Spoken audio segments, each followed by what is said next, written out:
bonsoir à tout le monde, bienvenue à cette soirée qui parle d'un argument que j'espère intéressera beaucoup de monde. On est ici réunis pour parler du tatouage ce soir, mais avant de commencer à rentrer dans l'argument, je voudrais remercier deux personnes avant tout. Avant tout, Maria Chiara Prodi, directrice de la Maison d'Italie, qui nous accueille ce soir. Et d'autre part, anche le journaliste Paolo Romani, qui est président de l'Italien Direct, qui nous fait l'honneur ce soir d'enregistrer cette soirée. Et donc, elle sera visible dans quelques jours sur le site Italien Direct ou bien sur YouTube en cherchant simplement le nom des orateurs de ce soir. Donc, cela dit, tatouage. Pourquoi on a pensé de faire une table ronde sur cet argument?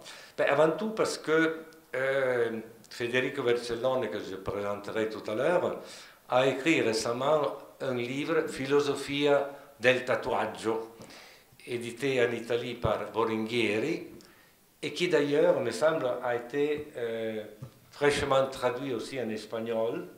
Et donc, peut-être, d'autres pays vont traduire le livre bientôt. Car la plupart des livres de Federico Vercellone sont traduits quand même en espagnol, en portugais, en allemand surtout, car il a travaillé beaucoup sur Nietzsche et sur le nihilisme. Et donc, ce livre qui parle de la philosophie du tatouage est un livre qui nous a intéressés parce que finalement, après, on verra, après les temps anciens où déjà le tatouage était utilisé, c'est désormais un argument en pleine discussion ces dernières décennies désormais presque.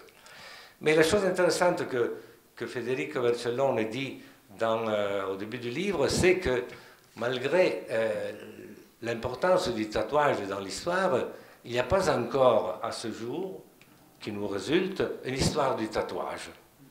Il y a des histoires sur les tatouages, on en voit à la télévision, on en lit souvent dans la presse, il y a même désormais des articles savants sur cet argument, mais il n'y a pas une histoire complexive sur les tatouages. On peut se demander pourquoi, en effet. En effet, les tatouages plus anciens remontent, vous vous rappelez, à la momie de Otzi, qui date peut-être de 5300 ans avant la naissance de Jésus-Christ. Dernièrement, j'ai lu aussi des articles sur des momies égyptiennes que finalement, avec les rayons X et le laser, ont pu être déchiffrés et vus aussi à l'intérieur. On a découvert des tatouages de ce type. Mais les tatouages anciens sont plutôt de caractère, je dirais, apotropaïque. C'est-à-dire, c'est des tatouages qui sont utilisés pour tenir lointain quelque chose. Soit pour la maladie, soit les adversaires, etc. Et donc, une question qu'on pourra poser aux intervenants ce soir, c'est si le tatouage aujourd'hui a une signification de ce type ou bien de notre type. Et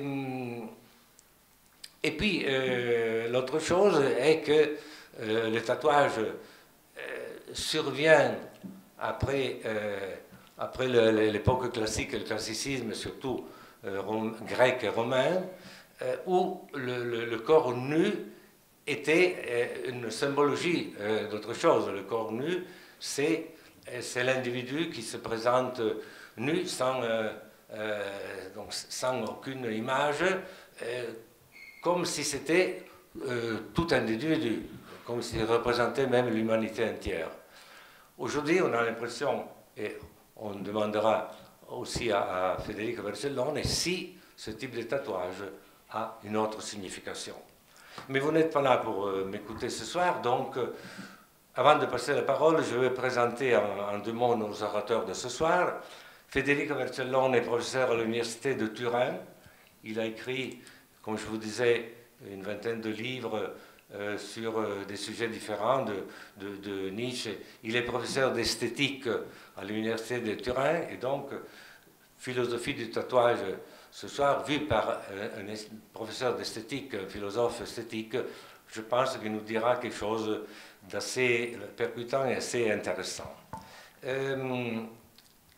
Les deux personnes qui en discuteront avec lui sont Barbara Carnevali, à ma droite, qui est professeure et directeur d'études à l'école de hautes études en sciences sociales, et qui a été étudiante à Pisa, le Normale de Pisa avant, puis elle a été Fulbright à Chicago, qui a écrit elle aussi plusieurs livres. Il me semble qu'elle est en train d'écrire un livre sur Milan, je ne sais pas si entre-temps il a déjà été publié, sur Milan, vu sur différents points de vue, donc sur le point de vue architectonique, économique, politique, et donc du design aussi.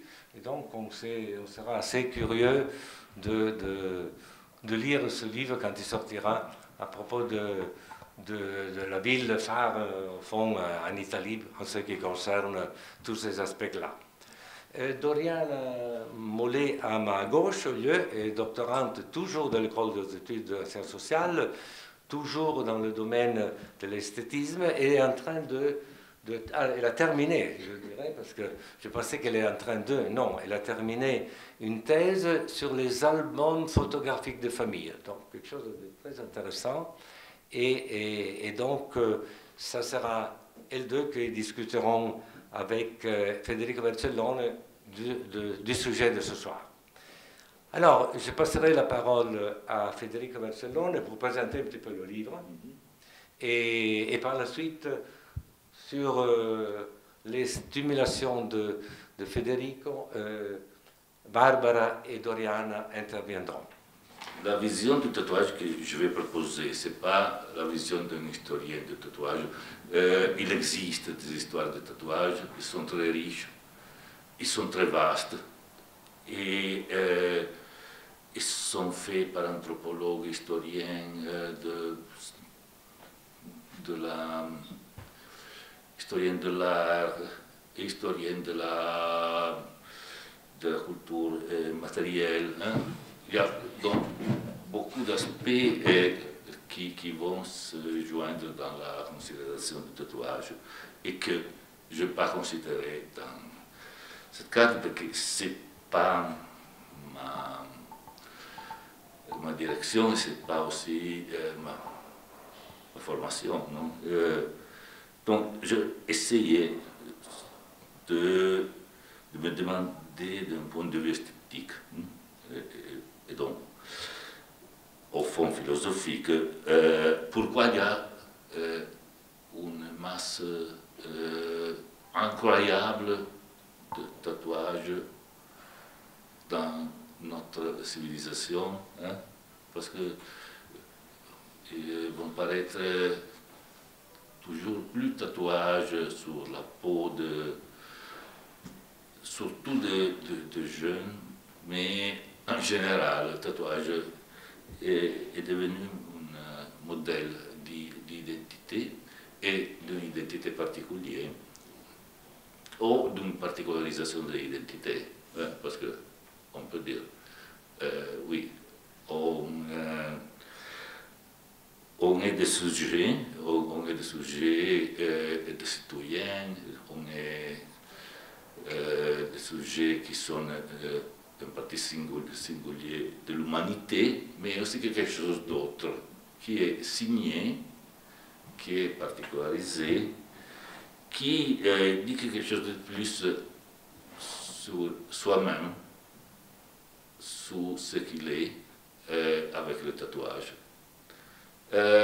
Donc, dans le tatouage, il y a peut paraître la nécessité, il y a l'idée de dire quelque chose d'authentique sur soi-même, de dire quelque chose qu'on ne voit pas et qu'on veut faire voir. qui peut regarder beaucoup de questions différentes. Peut regarder par exemple l'idée d'être parti d'un village, d'une identité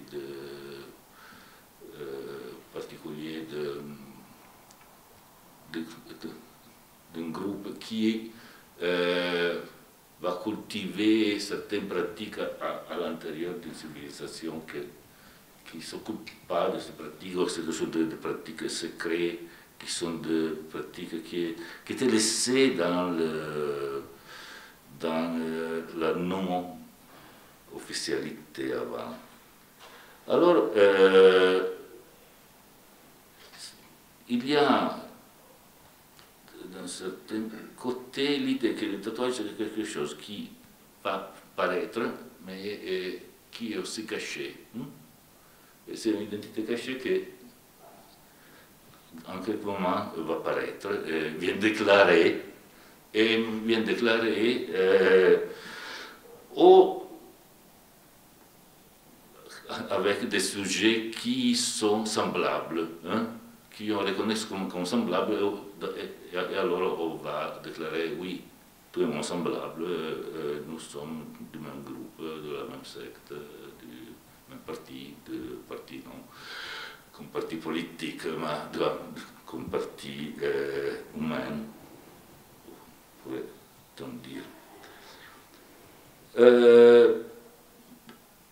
Alors, ce que va sûrement bien souligner avec le tatouage, c'est une polémique secrète, pas dite, mais pas secrète, contre la mass culture, contre l'idée de la massification, contre l'idée qui est que les médias ont pratiqué on exerçait des pratiques d'homologation des sujets. Et ici va naître le premier problème, parce que va naître une équivalence que je trouvais très dangereuse et que c'est une identité qui a quelque chose à faire avec la politique, dans le sens que l'homologation c'est la même chose que l'idée de l'universalité du sujet, de l'humanité, de ce qu'en philosophie on nommait universel, c'est-à-dire la vérité, quelque chose qui est partagé par tous et qui peut être reconnu par tous comme quelque chose qui est bien reconnu comme une part de la connaissance, comme une partie de notre droit, comme quelque chose qui appartient à la condition minimale de la vie sociale. De point de vue esthétique, et Roberto Giaccone l'avait souligné avant, ce qui va disparaître comme est disparu, mais est disparu avec une série très, très longue de renaissance. C'est l'idée de la nudité, de la beauté classique, comme nudité, et c'est-à-dire comme modèle universel de ce que l'humanité est et aussi doit être, on espère que pourra devenir, pas seulement comme sujet esthétique, mais aussi comme sujet de droit, comme sujet universel, comme sujet qui va partager des droits de tous les autres dans l'humanité même. Et ici on tombe dans un thème qui est vraiment très difficile, parce qu'on pourrait dire le contraire, on pourrait dire que en fait, l'idée du classicisme, l'idée du corps connu, l'idée du classique, c'est une idée impérialiste avec laquelle on va proposer un idéal d'humanité qui appartient à une certaine humanité de l'Occident et on veut imposer à tout le monde. Et il y a aussi beaucoup de chapitres de cette histoire, pas tous à mon avis, mais quelques chapitres de cette histoire qui peut conforter cette hypothèse. C'est par exemple l'attente de la culture du fascisme, du national-socialisme, du fascisme en Italie, qui était une culture classique, en particulier chez le national-socialisme, c'était une culture du corps nu. C'était un corps nu particulier parce que c'était jamais le corps nu du classique grec, c'était toujours le corps nu avec beaucoup de muscles, avec des visages qui n'étaient pas grecs, mais étaient allemands. C'était une déformation du classique qui est très intéressante. On va là analyser et assimiler les différents classiques historiques. Mais en tout cas, c'est que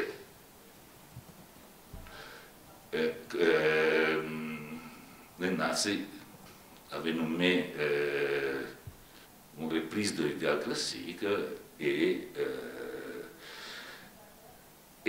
après Berlin devait être la nouvelle Rome et le Reichstag comme le palais d'Auguste, non? Le nouveau palais d'Auguste. On peut dire que celle du tatouage est toujours une esthétique qui a toujours beaucoup à quoi faire avec la politique. Hein? Et lorsqu'on parle de tatouage, on parle toujours d'une identité esthétique qui est une identité politique et qui est une identité politique qui va choisir quelque chose de très ambigu contre la mondialisation, contre l'homologation des médias, va choisir une sorte de régression qui enfin vient interprétée comme un progrès, c'est-à-dire le choix pour la communauté qui devient quelque chose de supérieur à la société. Il y a un penchant pour la communauté, un besoin de communauté qui vient renouvelé par le tatouage et qui est toujours plus évident, qui vit aussi dans les médias, et surtout dans les médias. Et ça c'est intéressant parce que c'est contradictoire, mais c'est comme ça. Dans les médias, on va rencontrer beaucoup de villages qui sont avec leurs limites, avec leur identité, reconnus par des groupes et fréquentés aussi par des groupes qui vivent la médialité universelle comme un village particulier. Ça c'est très intéressant parce que c'est quelque chose qui est régressif dans un moyen qui est tout à fait globalisé. Alors, non, je pense enfin et après non, il y a encore quelque chose qui a à faire avec notre civilisation. Je vais terminer. Et il y a quelque chose qui a à quoi faire avec la directement ou indirectement. Je ne sais pas si on est conscient de ça ou si on n'est pas conscient de ça, mais le tatouage implique la douleur. Et la douleur implique quelque chose qui renvoie au christianisme, à la souffrance du Christ, à et donc renvoie à l'authenticité de ce héros de la modernité, non? Qui n'est pas un héros classique, mais qui est un héros tout à fait moderne et qui a fait de la souffrance son épos, son histoire, sa déclaration de guerre en quelque façon, sa déclaration de présence insuperable. Et sa vie dans le tatouage, comme le tatouage, c'est une forme de témoignage pour laquelle le sujet qui fait ce choix avec douleur va dire que l'authenticité est quelque chose de plus vrai que la vérité même. Et ça, c'est une question vraiment très grande, très contradictoire qui vient poser par cette pratique et qui a des conséquences esthétiques, politiques, vraiment très importantes que j'essaie de souligner. C'est tout, merci. Donc, merci beaucoup. Oui, une dernière remarque, je pense que ça sera sujet aussi un petit peu d'un débat, car le problème authenticité et vérité, c'est un gros problème. Je me rappelle d'ailleurs une fois Umberto Eco qui avait fait un article sur ce thème-là de l'authenticité, parce qu'aux États-Unis, ils prétendent toujours, quand il y a quelques représentations, d'être the more authentic copy. Et donc on reviendra peut-être sur cet argument. Barbara Carnevale. Merci. Alors je vais justement reprendre la question de l'authenticité que j'ai choisie un peu comme le fil rouge de mon petit commentaire, et peut-être après dans la deuxième partie je ferai de commentaires plus spécifiques sur quelques points concernant les tatouages. La question de l'authenticité sera donc au centre de ma réflexion et de ma lecture de ces livres très intéressants. Donc je vais rappeler 2 points pour encadrer mon discours. Le tout premier est que Federico Vercellone soutient que le tatouage est devenu un moyen d'exprimer l'authenticité individuelle dans un monde globalisé, et qu'à une époque caractérisée par ce qu'il appelle un ouragan d'images, les tatouages représentent une tentative d'affirmer une identité unique et irrépétible, irréplaçable aussi. Et donc il retrace l'évolution du tatouage depuis ses origines anciennes jusqu'à son rôle dans la société contemporaine, montrant comme il est passé d'une pratique principalement marginale et rebelle à une forme répandue d'expression personnelle. Donc il y a ce renversement entre la marginalité et une fonction critique, on pourrait dire, à une forme de conformisme. Donc une authenticité, une demande d'authenticité qui devient son contraire, qui devient une forme d'homologation. Si l'authenticité est la prétention d'être soi-même, donc d'être un individu tout à fait différent des autres et original, comme le rappelait Rousseau, qui était un des inventeurs de l'idéal moderne de l'authenticité. Le deuxième point qui m'intéresse de commenter est celui selon lequel Federico Vercellone analyse les concepts d'écriture corporelle, affirmant que les tatouages permettent aux individus d'exprimer leur individualité, leur histoire personnelle à travers leur corps, donc la fonction du corps. Or, dans mon commentaire, je souhaite développer la question de l'authenticité de son rapport au tatouage selon l'approche de recherche philosophique que j'ai définie, l'esthétique sociale, qui est aussi celui qui est développé d'une certaine manière par Federico Vercellone lui-même, c'est-à-dire une analyse de la dimension esthétique par rapport à l'évolution historico-sociale de la société contemporaine et un dialogue avec la philosophie sociale, donc un dialogue de l'esthétique avec la philosophie sociale.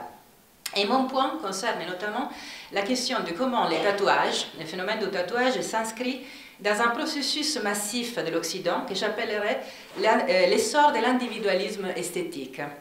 Et je développe ces concepts d'individualisme esthétique à partir d'une suggestion de Georg Simmel, le grand philosophe et sociologue allemand du siècle dernier, qui en fait l'appelait l'individualisme quantitatif ou romantique, et qu'il comparait et opposait à une autre forme d'individualisme qu'il appelait l'individualisme quantitatif ou classique. Et en fait, on est tout à fait dans ces deux définitions, dans l'opposition entre les corps, disons, l'universalité réclamée par l'individu nu, hein, qui est un échantillon de l'humanité universelle, et de l'autre côté, l'individu qui prétend être différent des autres et qui réclame sa différence et son originalité et sa distinction. Zimmel avait dans toute une série d'écrits, avait de manière très brillante compris que ce phénomène qu'on appelle l'individualisme moderne, c'est-à-dire l'idée que la société moderne produit des individus qui sont la valeur ultime de la société moderne, en fait, c'est articulé dans l'histoire dans deux phases. La première est celle qui correspond à la Révolution française. Par exemple, aux valeurs qui sont à la base de la révolutionnaire. Tous les individus sont porteurs d'une dignité et d'une humanité universelle. Et donc, ils sont égaux. Ils ont la même valeur parce qu'ils sont tous des individus, mais ils tous sont porteurs de la même valeur universelle de l'humanité. C'est l'idéal de Kant aussi, hein, que tout individu est porteur d'une universalité qui le rend de la même dignité que les autres. Après cet individualisme à la française, s'est développé l'individualisme à l'allemande, qui a ses représentants dans Goethe, mais surtout dans Nietzsche, par lesquels l'individu réclame sa distinction. Donc il ne veut pas être comme les autres, au contraire, il réclame la supériorité de sa différence et de sa distinction.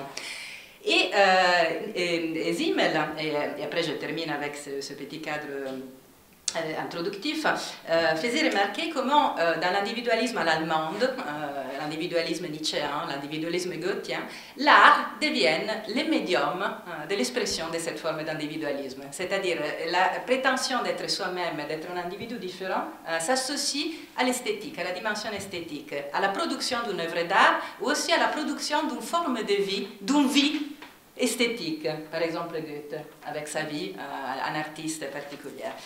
Et donc tous les phénomènes de l'esthétisme du 19e siècle, Baudelaire, Oscar Wilde, etc., peuvent s'insérer dans cette tradition qui réclame la coïncidence entre la distinction individuelle et la production de cette différence dans les médiums de l'expressivité esthétique.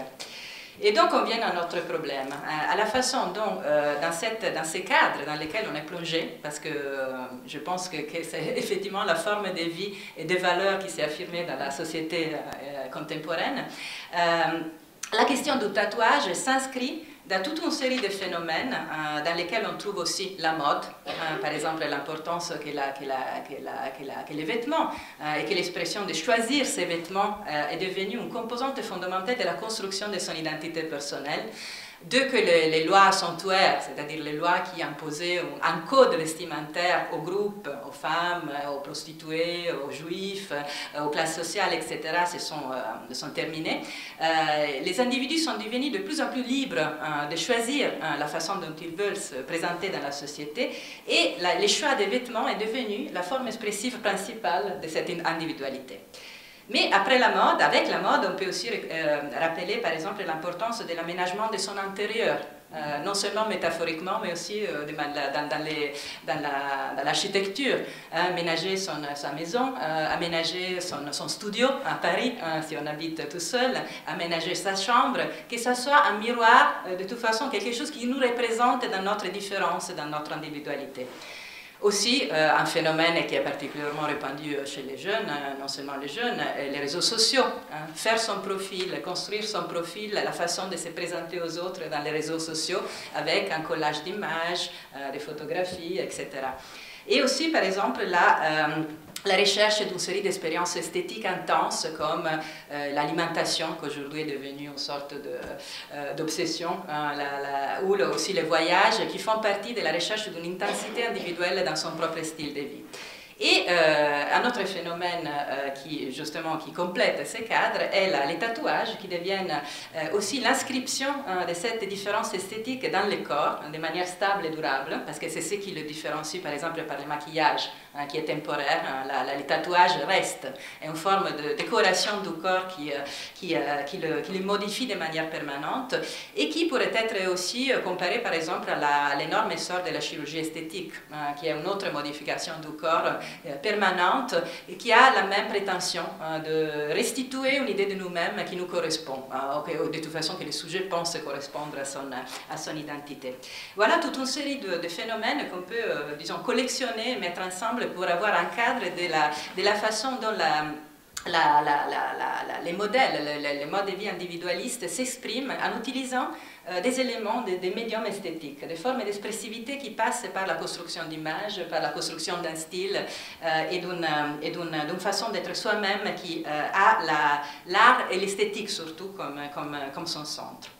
Alors je fais 3 petites conclusions aux commentaires sur ce phénomène qui, on le voit très bien, en fait démocratise et rend un phénomène de masse ce que, pour quelqu'un comme D'Annunzio au XXe siècle, était l'idéal de faire de sa propre vie une œuvre d'art. Non? De rendre tout moment de sa propre vie, d'effacer la limite entre l'œuvre et la vie et de faire de sa propre vie, non seulement dans son apparence physique mais aussi dans son style de vie, ses gestes, ses comportements, ses amours, ses voyages, son habitation, d'en faire quelque chose qui soit complètement construit sur le modèle de l'individu et de la façon dont il perçoit, il imagine, il représente son identité.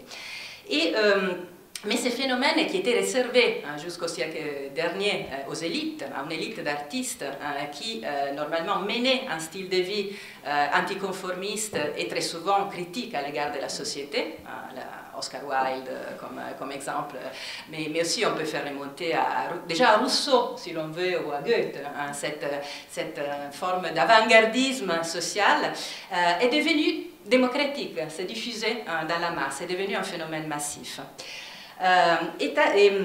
On peut dire que je trouve que cet idéal est devenu représenté par exemple de manière excellente dans la chanson de Frank Sinatra, My Way, dans l'idée que la vie individuelle est devenue quelque chose qu'on fabrique soi-même et qu'on revendique comme une œuvre qui nous appartient.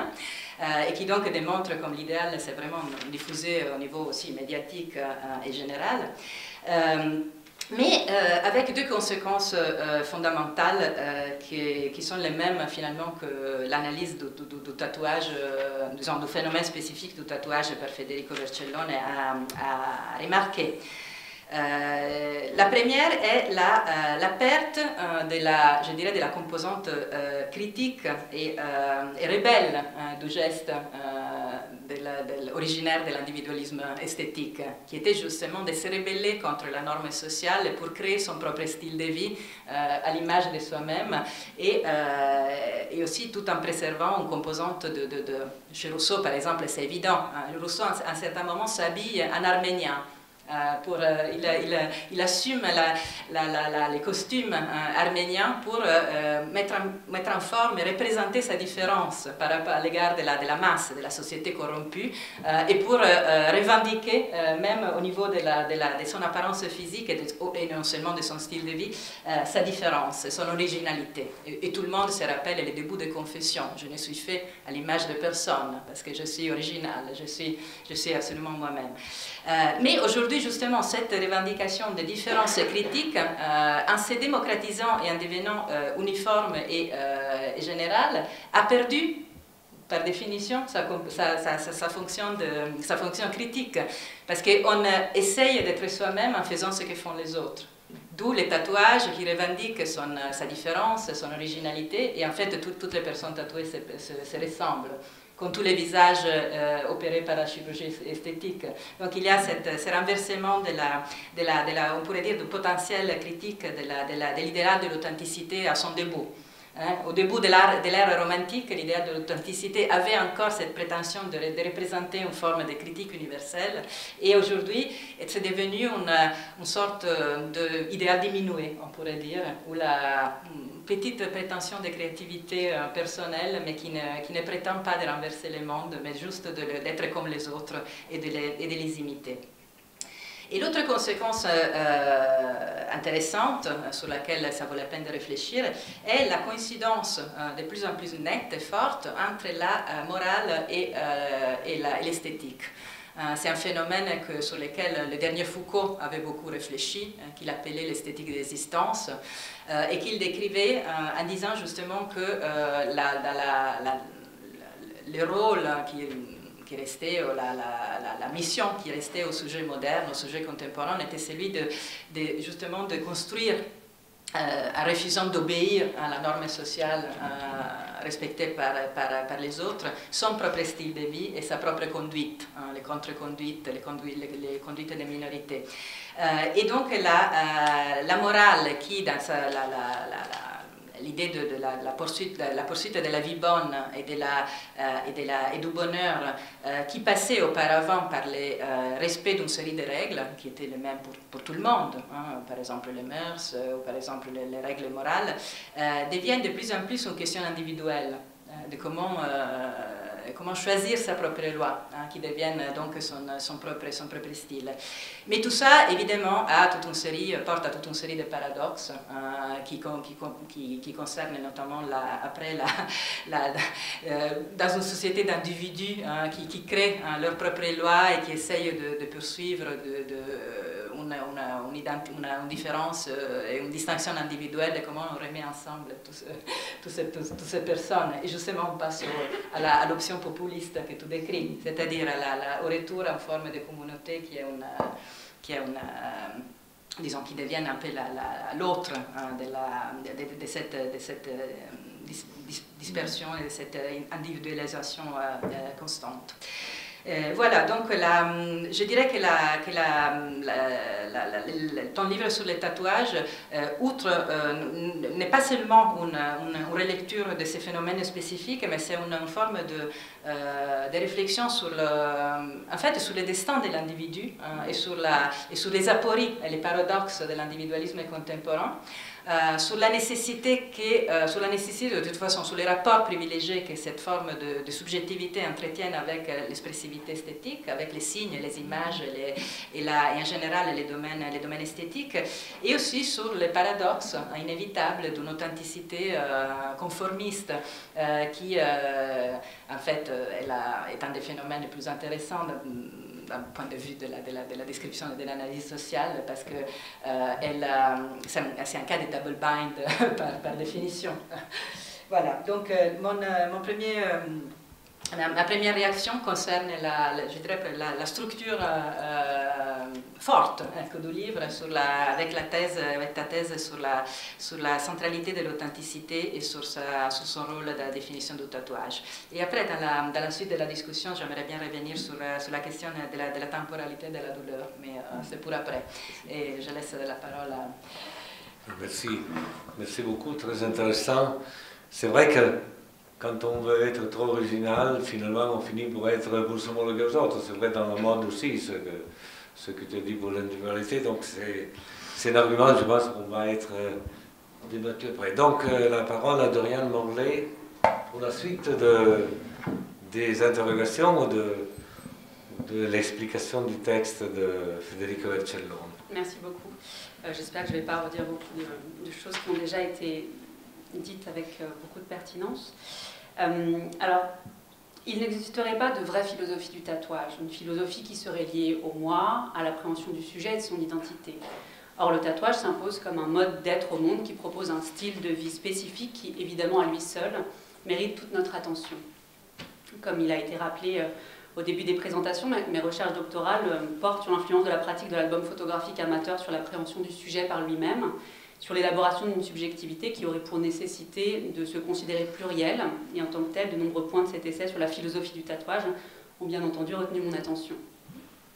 Ce sont plus spécifiquement le premier chapitre, Métaphysique du voyeur, et les conséquences de cette approche que j'aimerais retracer puis discuter ce soir.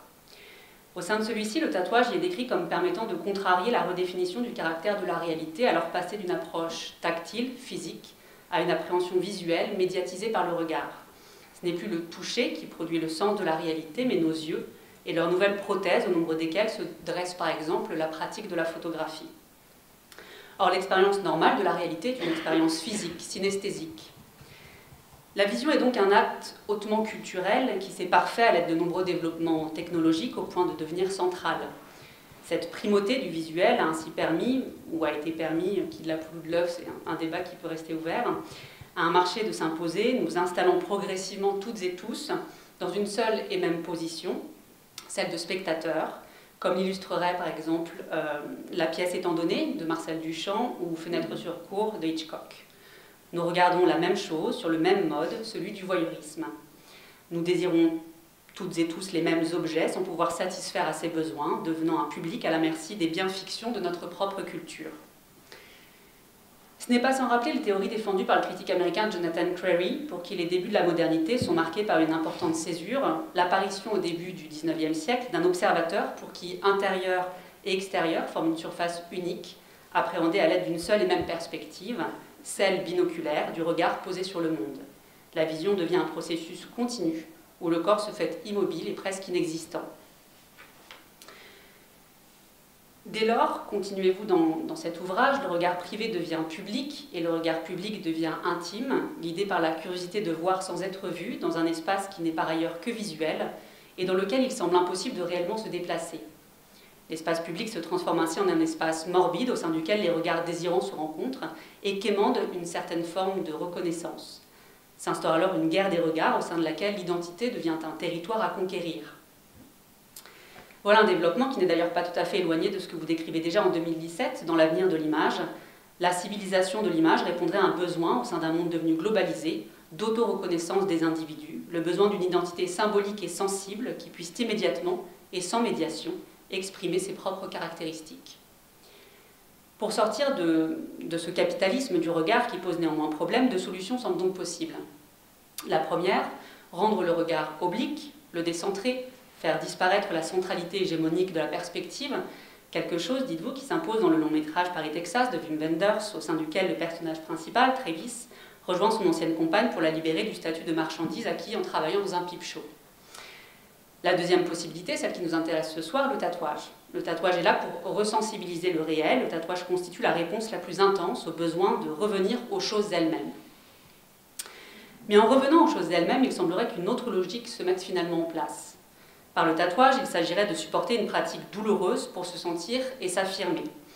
J'ai évidemment quelques réserves sur cette proposition qui mythifie à mon sens l'expérience du tatouage plus qu'elle ne l'explique et qu'on peut trouver notamment dans une série comme House of Cards au sein de laquelle la sénatrice Jackie Sharp se fait tatouer des fleurs sur le flanc sur les côtes pour ressentir vraiment une profonde douleur à chacune de ses fautes, forme d'autoflagellation qui remplacerait la cicatrice par le coquelicot dans son cas. Avec le tatouage, donc, il serait question d'une identité forte, une identité hémorragique, une identité incarnée, voire héroïque, puisqu'elle est le fruit d'une épreuve. À ce titre, le tatouage se rebelle contre l'idée de l'homme universel, ça a été dit à l'instant. Ce qui est ici en jeu, c'est l'identité vraie du sujet, défendue et protégée contre les dangers du monde globalisé, puisqu'elle se sentirait jusqu'au plus profond de la chair, avec douleur. Écrire sur soi reviendrait donc à appréhender son corps comme une surface neutre qui témoignerait de ce qu'on le souhaite dire. Le tatouage s'impose comme la construction sur nous-mêmes d'un récit mythologique que l'on porterait au nu et qui sonnerait le glas de toute forme de secret. En ce sens, le tatouage nous rendrait différents des autres et pourtant reconnaissables par nos semblables, s'éloignant des pratiques artistiques qui tendent au contraire au principe d'universalité, incarnant l'idéal d'une affirmation de soi qui confinerait à l'exclusion sociale. Désorientés dans le temps et dans l'espace, nous avons donc tendance à remettre constamment en jeu l'imaginaire symbolique à la découverte de notre vrai moi. Le désir de modifier notre corps semble aller de pair avec notre désir de modifier notre jeu. Comment ne pas remarquer que l'on parle de plus en plus de nous à l'aide de nos vêtements, de nos boissons, de notre nourriture, précisez-vous. La peau se fait donc le support d'une extension infinie de l'imagination et cette imagerie, précisément parce qu'elle est incarnée par le corps, dit définitivement qui nous sommes et ce que nous aimerions être. Ainsi, le tatouage serait-il une tentative presque pathologique de se plaire, un mode d'être qui confondrait le désir des autres avec celui qui nous est propre, aboutissant à l'élaboration d'un sujet qui se crée parfois au détriment de lui-même. Le tatouage, qui semblait d'abord être l'une des issues de secours d'un capitalisme tout-puissant, se prend ici en plein visage le retour en boomerang de ce capitalisme, qui, une fois de plus, réussit à l'emporter. Le marché prendrait possession de cette valeur identité comme un bien à produire et à encourager. Nous avons donc affaire à un marché esthétisé qui cultive les différences, qui se refuse à la monotonie, qui tend toujours plus à se rapprocher du corps, à dessein de s'affirmer toujours davantage. Conclusion, le tatouage ne devient pas une option, mais une obligation à laquelle chacun doit se soumettre. Laissez-moi donc maintenant tenter de me frayer un chemin un peu plus personnel qui conviendrait davantage à mon appréhension du tatouage comme pratique esthétique. Quoiqu'il me semble à première vue complexe d'aboutir à une philosophie du tatouage sans risquer une essentialisation qui lui causerait des torts au sens seulement où les pratiques sont finalement relativement différentes les unes des autres. Et si le caractère de la réalité ne s'était pas transformé? Si la réalité avait toujours pris racine dans l'acte de voir et que l'acte de voir était au cœur du principe de reconnaissance avant même que le marché ne s'en empare? À partir de là, ne serait-il pas possible de penser le tatouage comme une pratique qui s'inscrirait dans la continuité des divers médiums sur lesquels reposent nos apparences? Dès lors, par son caractère presque définitif, le tatouage ne soulignerait-il pas, plutôt que la revendication non négociable d'une identité dite juste, authentique ou vraie, le besoin qu'aurait le sujet de se faire pluriel? Je m'explique. La faculté optique s'est imposée comme l'une des origines de l'élaboration de l'identité, et cela bien avant que ne surgissent ces nouvelles techniques visuelles aujourd'hui au cœur de notre quotidien. La construction de l'identité d'un sujet se fait en fonction du pouvoir voir des autres, et la conscience de soi naît donc de la découverte de sa propre visibilité. Dès lors, et à partir de cette perspective, le fantasme ultime de nos sociétés contemporaines ne serait pas celui de la substitution d'une charnalité retrouvée à la visibilité jusqu'alors hégémonique, mais plutôt l'incarnation d'une identité qui serait sans conséquence, d'une identité qui, quoique faisant partie de ce que nous sommes, ne serait pas sujette à une quelconque forme de responsabilité qui serait plus légère. J'exagère volontairement, être qui je veux, quand je veux, sans qu'il n'y ait de répercussions concrètes dans le réel. Voilà ce qui importerait. Et n'est-ce pas d'ailleurs ce que recouvre l'idée d'une notion d'individualité élargie et plurielle envisagée dans cet essai comme la seule qui puisse suppléer la crise structurelle de la modernité tardive? Par l'élaboration esthétique de formes rendues visibles pour autrui, nous pouvons incarner différentes identités qui complexifient notre rapport aux autres et au monde. Tel est ce que je défends dans mes recherches à partir de l'album photographique et qui me semble également transposable au tatouage qui, hormis lorsqu'il se trouve sur le visage, et encore ça peut se discuter, peut être caché, camouflé, exhibé au gré des envies de chacun. Au même titre que le maquillage, que les bijoux ou que les vêtements, le tatouage me permet de moduler le personnage que je souhaite jouer en fonction du contexte au sein duquel je me trouve et des personnes avec lesquelles je suis.